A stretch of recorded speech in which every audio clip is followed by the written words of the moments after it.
Good afternoon, everyone. I'm Jeffrey Braithwaite, and welcome to the Climate Change, Human Health and Healthcare Systems Exploring the Nexus webinar. We'll start in a few moments. We're just waiting for people to come on, and then we will have this fantastic 4 hours together. People will be coming in and out, but there is a fantastic lineup of speakers, and we'll discuss that shortly with you. So welcome, and we'll get going shortly.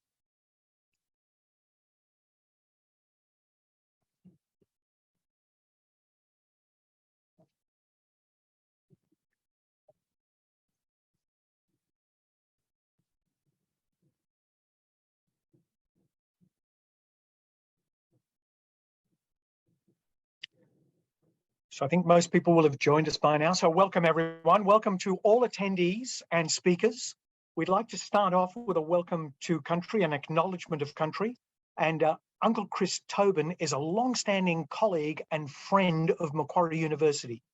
Uncle Chris Tobin, I wonder if you could acknowledge country and help with the welcoming of all attendees and speakers, please.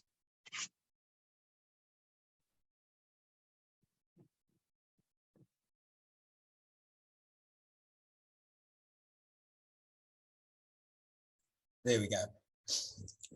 Hello, can you hear me? We can indeed, Uncle Chris. Thank you. All right, well, I'll begin. So firstly, Warami Miriga. Hello, friends, and Nalawa, welcome. And I'd like to thank the organisers for inviting a welcome to country, even though we're doing it in cyberspace. Unless you're on Norfolk Island or Pitcairn, you're probably on Aboriginal country. And it's good that we acknowledge this. The acknowledgement of country, I love. I think it's such a respectful way to support Aboriginal people's pursuit of social justice. Helps in getting attention on country, and we need to rescue country. It is a rescue mission at this point, and that's our children's future too.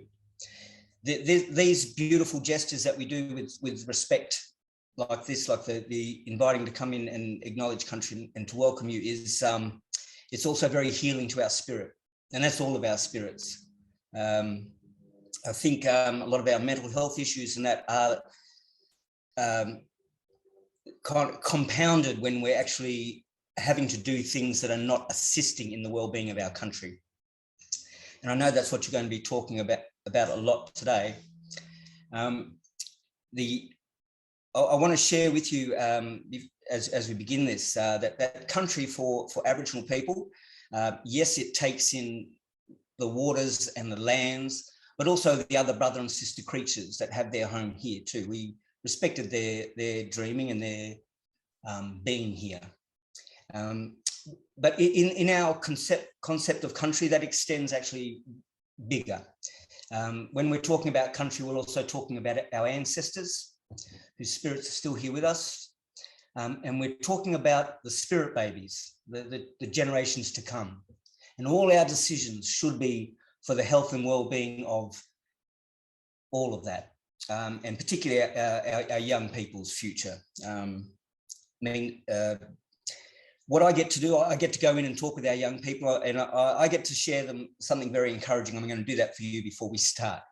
And it's to remind people that we are normally very good at looking after each other and country.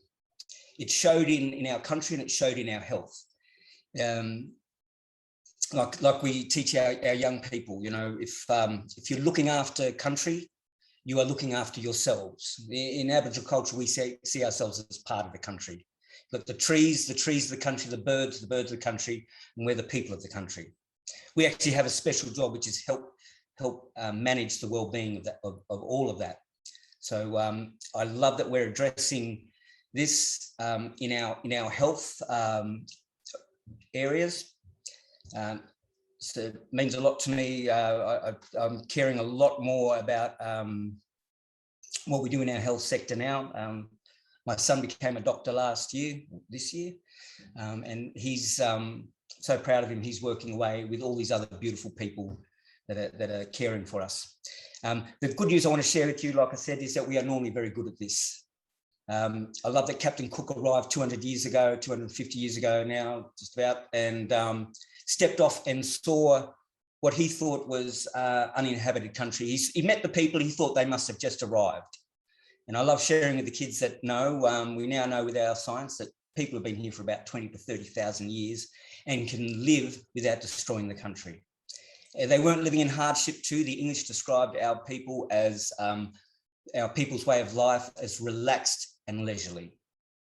But then we had a few things going for us. We had a lot of experience under our belt living with each other. We had sharing laws. We had respect for people's right to country. And I think those things are really important. There's a lot of things in our culture that supported the well-being of people. And I think when people feel supported, they make better decisions for country. So I'm hoping you're all feeling supported today, and that the decisions we make when we get together, they're often really magical ones.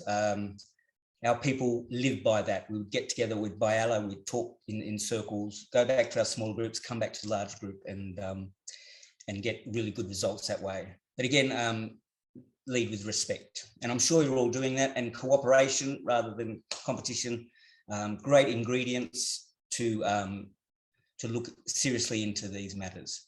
So thank you again for inviting us. I do warmly welcome you to the gathering, and appreciate the opportunity to put country on the agenda as we're doing today. So Yano, thank you. Thank you, Uncle Chris Tobin. Thank you for helping with the very warm words, and the center of gravity is country, and that's the center of gravity for us understanding what we're going to explore and experience through the rest of this webinar. So thank you very much. So a few words from me to help set the scene before we introduce Yvonne Zurynski and Sophie Scott, who are going to coordinate and facilitate the rest of the proceedings for the first part of the day this afternoon. So just a couple of words from me. This event is being coordinated and run under the auspices of the NHMRC funded Partnership Centre for Health System Sustainability, which has an administering institution at Macquarie University, but actually covers a whole lot of partners. Thank you very much to those partners for ongoing support of our NHMRC Centre, and also a very large footprint across the country of researchers, practitioners, policymakers, clinicians, all interested in, even passionate about, how do we create a health system that's built to last, that's sustainable across time, to cope with all the things that get thrown at health systems, not just routine care and extraordinary care, but pandemics and a climate crisis. So how is it that the health system will be fit for purpose across the next 10, 15, 20 years as it copes with all of the things that we're going to expect of it? Well, that's the province of all of these partners and more who are involved with the NHMRC Partnership Centre for Health System Sustainability. Its vision is to produce research that underpins really the development of a resilient healthcare system, one that's going to serve a whole lot of people and provide services to a whole lot of people across time. The purpose of the centre is to disseminate ideas, evidence, because we're in the evidence game. And of course, not everyone in the world we've discovered, or everyone even in Australia, is in the evidence game. And what we try to do is underpin the performance of the health system with good evidence, so it's built to last. The three buckets of work we do, although climate and climate change underpins all of this, or oversights all of this. One is analytics, technology, and shared data. That's one platform of work. Second one is to reduce waste and low-value care. And the third one is an economic, but also a systems problem of better value for the health dollar. And running alongside of that are a whole lot of systems lead and system-based investigators, as shown on that earlier map of Australia. And we also have an observatory on health system sustainability, which does what it says on the tin. It observes what's going on across the world in terms of producing sustainable healthcare, sustainable health delivery systems. Thank you to Croaky for helping us today, and they're going to be tweeting and providing us with their expertise, both during the proceedings today and then afterwards, helping us with, and they're passionate too, like we are, in health climate solutions. We published in preparation for this, a bunch of us, led by Leslie Hughes, who will be introduced shortly, a piece in MJA Insight to set the scene on what we're going to be doing today. So I warmly commend you to that publication. But first things first, we recently had the Intergovernmental Panel on Climate Change, a UN body, as most people will know, assessing the science of climate change. And the sixth report had lots of words, lots of graphs, lots of powerful evidence. But what caught my eye was this very pithy remark in all the words that climate change is widespread, rapid, and intensifying. And therefore, we have to do something about it, more than we're doing now. These are a snapshot of what that said, what the IPCC said. So you don't want graphs like this going up like a hockey stick. You don't want there to be global warming at 1.5 degrees centigrade or even more. We do need to understand the physical science basis of climate change. And the IPCC has been doing a lot of this work to help us understand the magnitude of the problem. So Leslie Hughes will talk shortly, and Yvonne Zurynski will introduce her. She's the Pro-Vice Chancellor of Research and Integrity here at Macquarie University, and she said something that I think is profound words. She'll speak more to this shortly, but Leslie said there must be no new oil, coal or gas exploration or infrastructure. We've got to stop subsidising fossil fuels.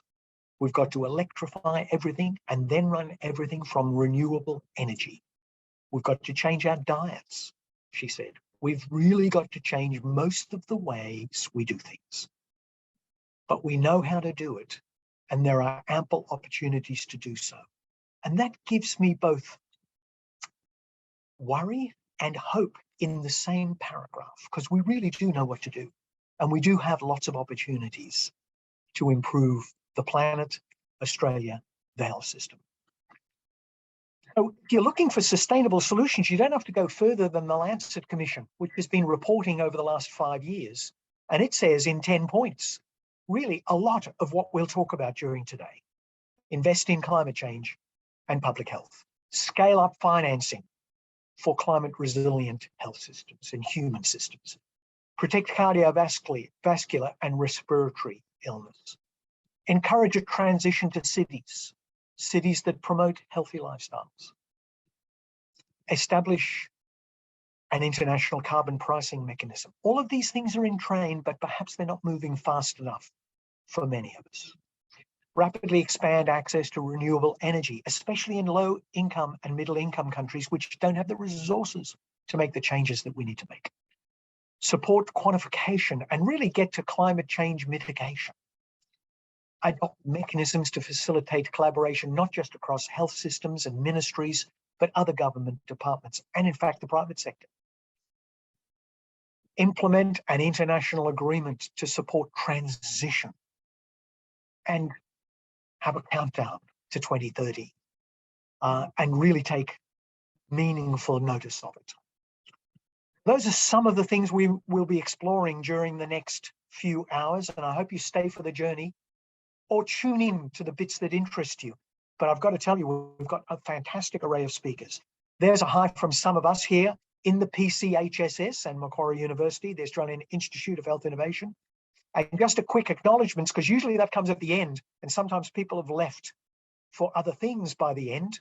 We sometimes a bit depleted by the time we get to the very last session. So thanks to the organising team of Yvonne, Kaylin, Genevieve and Chrissy. We couldn't do what we do without you. So that's enough from me by way of just trying to set the scene. Thank you for listening to me. And now I'm going to pass over to Yvonne Zurynski and Sophie Scott. Yvonne Zurynski is Associate Professor of Sustainable Health Systems at Macquarie University and leads the PCHSS. And Sophie Scott is the renowned and redoubtable Sophie Scott, who we've worked with many times. Sophie, thank you very much for spending time with us today. We always admire your work and really appreciate your facilitation skills. Thank you very much indeed. Oh, well, thank you, Jeffrey. And I'm just going to pop on briefly. I just wanted to welcome everybody as well. I want to acknowledge the traditional owners of where I'm coming to you from, which is the Camaragal people of the Eora Nation, and pay my respects to elders past, present and emerging. This is going to be one of the most important meetings that you attend this year. When you look at the lineup of speakers that we've got, when you look at the calibre of the people you're going to hear from. And so I really do encourage you in the audience to listen and get involved. You'll have the opportunity to ask questions of these eminent experts, and you'll be able to do that through the Q&A function when we do the panel discussions. So I encourage you to do that. If you think of questions while they're speaking, you can pop the questions in the Q&A box at any time, but we won't do the panel discussions until the end of each sort of session. But we're really grateful that you've taken the time to be part of this event, because it really is one of the biggest issues that we are facing, is the sustainability of our healthcare system. And this is going to be very much solutions focused. We know there's a problem. Jeffrey just outlined really clearly some of the issues, and what we're going to explore when I pop back for the panel discussions is some of the solutions. And some of the solutions are already being put into practice in other countries, so we don't need to reinvent the wheel, which is amazing. And you'll hear from some experts overseas who can tell us what's happening over there. So this is as much your event as it is the people you'll hear from. Please jump on the Q&A box to ask your questions in the panel discussion. Get on Twitter if you're on Twitter. Please tweet out and make sure to include the PCHSS Twitter handle, because we would love you to include them in the discussion. So I'll now hand over to Yvonne Zurynski, and she's going to be introducing our speakers. But make sure to think of those questions, and I'll be back for the panel discussions where I'll ask the questions, but then you'll have your chance as well. So I'll look forward to interacting with you then.